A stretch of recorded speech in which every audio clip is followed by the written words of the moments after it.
Bonjour les néo-campagnards. Alors je continue la série sur la ruche et le fait d'avoir une ruche.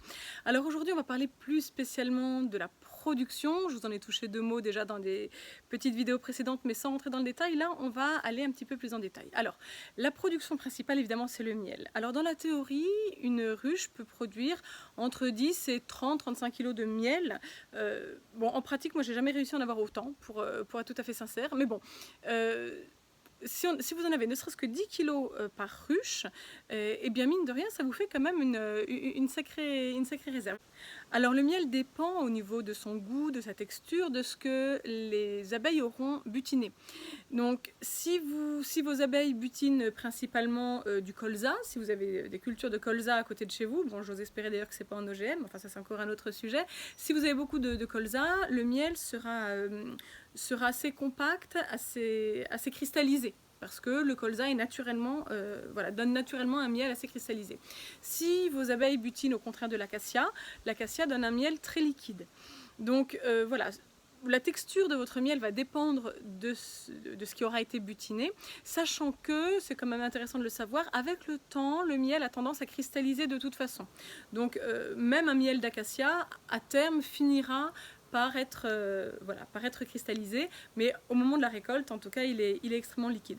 Pour ma part, je ne fais que du miel toute fleur, c'est-à-dire que je ne fais pas attention, je ne suis pas les floraisons, je récolte quand ça m'arrange, et donc c'est du miel toute fleur, c'est mélangé, et ça me va très bien. Pour une production personnelle, là encore, je trouve que c'est tout à fait satisfaisant, sauf à vouloir se spécialiser vraiment dans l'apiculture, ce qui est une très bonne chose, hein. Si c'est votre choix, je vous y encourage, mais sauf à se spécialiser vraiment, quand c'est vraiment dans une recherche d'autonomie, mais pour une consommation personnelle, moi il me semble que récolter quand on peut, quand on est disponible et faire du miel toute fleur, c'est tout à fait satisfaisant. Donc voilà, première production évidente, le miel. Deuxième production qui est intéressante également, c'est la propolis. Alors la propolis, elle est constituée de résine que l'on trouve surtout dans les conifères, mais dans d'autres arbres aussi. C'est-à-dire que les abeilles vont aller récolter tout cela.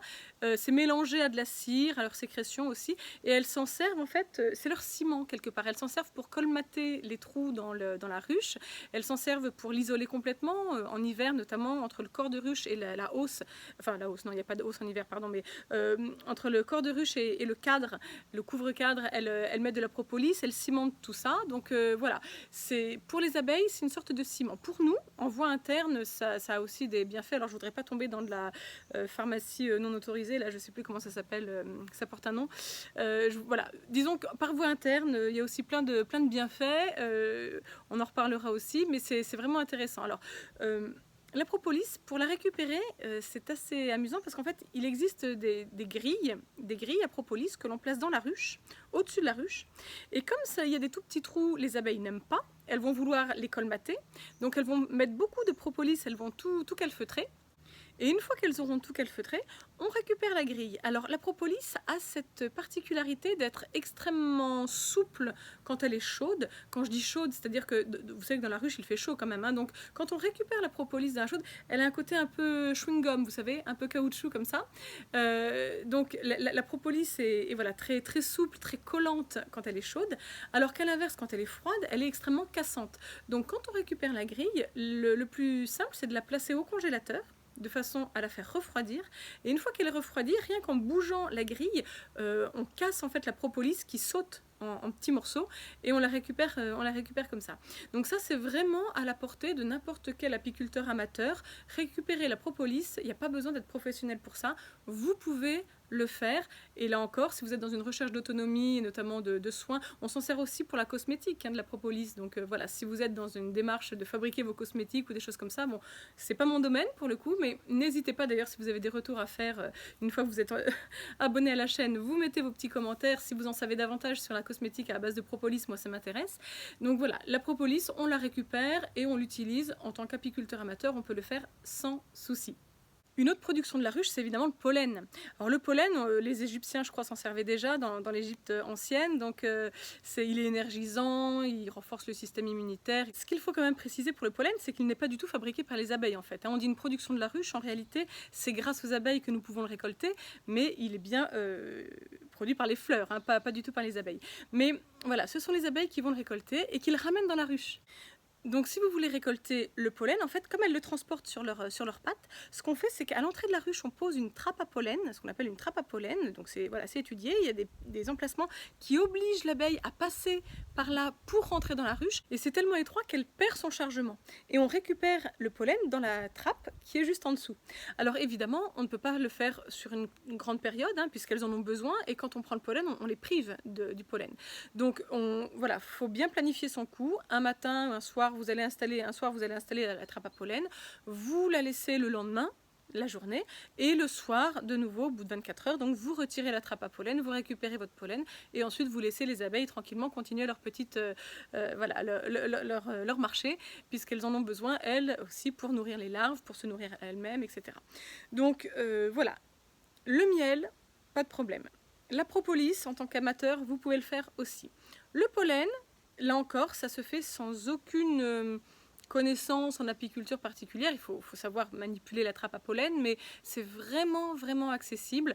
Donc je vous encourage vivement à faire l'essai au moins une fois et vous verrez que le pollen frais, ça n'a mais rien à voir avec le pollen que l'on peut trouver en magasin, du pollen déshydraté, bon, qui a son intérêt aussi, j'imagine, puisqu'il est vendu et que c'est très bien. Mais au niveau du goût, ça n'a vraiment, vraiment rien à voir. Un autre élément encore, c'est la cire. Alors la cire, pour le coup, là, elle est sécrétée par l'abeille, par des glandes cirières. Elle fabrique des petites paillettes de cire, en fait, minuscules, qu'elles agglomèrent pour faire leurs rayons, les alvéoles, etc. Et elles s'en servent aussi pour operculer, c'est-à-dire pour fermer les alvéoles. Elles ferment les alvéoles qui contiennent le couvain, c'est-à-dire que voilà, une fois que la reine a pondu, vous savez qu'il y a une transformation, et quand la larve devient abeille, elle est enfermée dans l'alvéole et c'est fermé par un petit bouchon de cire. Pareil, les abeilles operculent aussi la production de miel. Donc ça, voilà, quand on parlera de la récolte du miel, on en reparlera aussi. Mais la cire se trouve donc aussi, est utilisée par les abeilles pour operculer le stock de miel une fois qu'il est à bonne maturité, qu'il a le bon taux d'humidité. Donc pour récupérer la cire, là encore, alors en fait, la cire, si vous voulez récupérer celle de vos ruches, le plus simple, c'est juste de récupérer la cire au moment où vous faites la récolte de miel. Au moment où vous récoltez, vous devez désoperculer, c'est retirer cette petite fermeture de cire qui bouche les alvéoles où se trouve le miel. Et donc toute cette cire-là, évidemment, vous pouvez l'utiliser ensuite pour faire des bougies, pour faire voilà. Donc, ou pour réutiliser, pour refaire des cadres en lien avec une coopérative qui vous les repréparera et qui les préparera avec des petites alvéoles que vous pourrez remettre ensuite dans les ruches. Voilà. Donc ça, là encore, il y aura d'autres vidéos. Là, je vous dis, hein, je fais des petites vidéos sur un point spécifique, donc je rentre pas trop dans le détail. On voit juste globalement les productions de la ruche et non pas voilà, comment travailler avec une coopérative. Donc, la cire, vous la récupérez de toute façon quand vous faites votre récolte de miel. Voilà. Donc là encore, c'est tout à fait accessible. Et alors j'insiste sur ces points-là parce que ce qu'on va voir après, c'est un petit peu moins accessible, voire même carrément pas du tout si on n'est pas professionnel. Donc c'est pour ça que je fais une différence. Mais là, le miel, la propolis, le pollen, la cire, honnêtement, il n'y a pas de raison que vous n'y arriviez pas à partir du moment où vous faites la démarche de vous lancer dans l'apiculture. Alors enfin, les productions dont je voulais vous parler, mais qui sont déjà plus rares ou plus techniques, c'est les reines, les essaims et le venin. Alors là, c'est plus technique. Certains apiculteurs professionnels se spécialisent dans l'élevage des reines, ou se spécialisent dans la création d'essaims, ou se spécialisent dans la production de venin pour l'apithérapie, puisque oui, il existe des thérapies à base de venin. Vous comprendrez bien, là, c'est vraiment technique, ça ne s'improvise pas. Donc voilà, on n'est plus vraiment dans le cadre de l'amateurisme, on va dire. Ceci étant, dès lors que votre démarche est une démarche d'autonomie, ça peut être intéressant. L'élevage de rennes, c'est intéressant si vous voulez vendre des rennes. Donc là, c'est plutôt un côté professionnel. La production d'essaims, le fait est qu'en tant qu'amateur, généralement, on se fait un peu... On a vite fait de laisser partir un essaim, donc on se le récupère, on essaye de ne pas le perdre pour continuer à agrandir le rucher. On ne va pas faire exprès de provoquer des essaimages, ça n'a pas d'intérêt en autonomie. L'apithérapie avec le venin, je peux supposer que ça pourrait être intéressant dans une démarche d'autonomie. Mais là, pour le coup, c'est un sujet que je ne maîtrise pas. Je rappelle à toutes fins utiles que le venin est un poison. Comme n'importe quel poison, il faut quand même savoir l'utiliser, le manipuler. Je me garderai bien de faire le moindre conseil, de donner le moindre conseil sur ce sujet.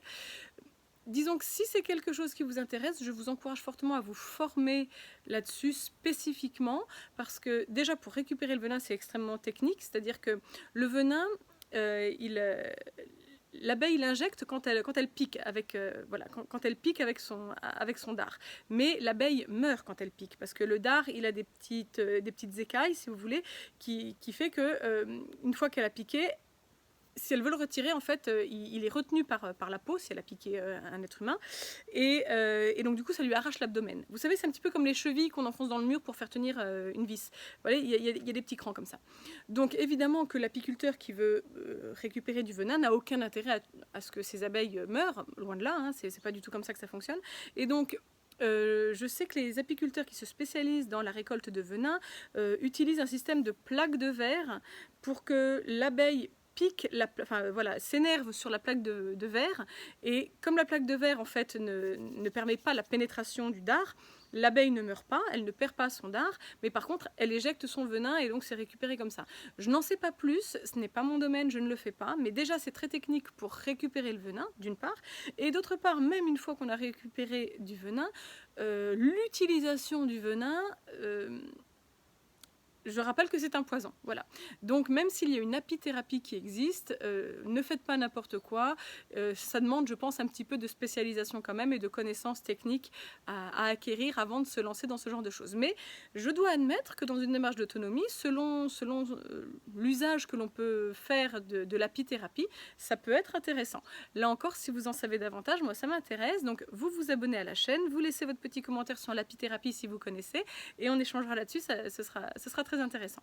Donc voilà, bon, élevage de rennes c'est particulier, essaim c'est particulier aussi, l'amateur en aura de toute façon. Le venin, c'est clairement pas pour les amateurs. Mais quoi qu'il en soit, donc vous le voyez, la ruche c'est quand même un trésor, mais vraiment un trésor de production.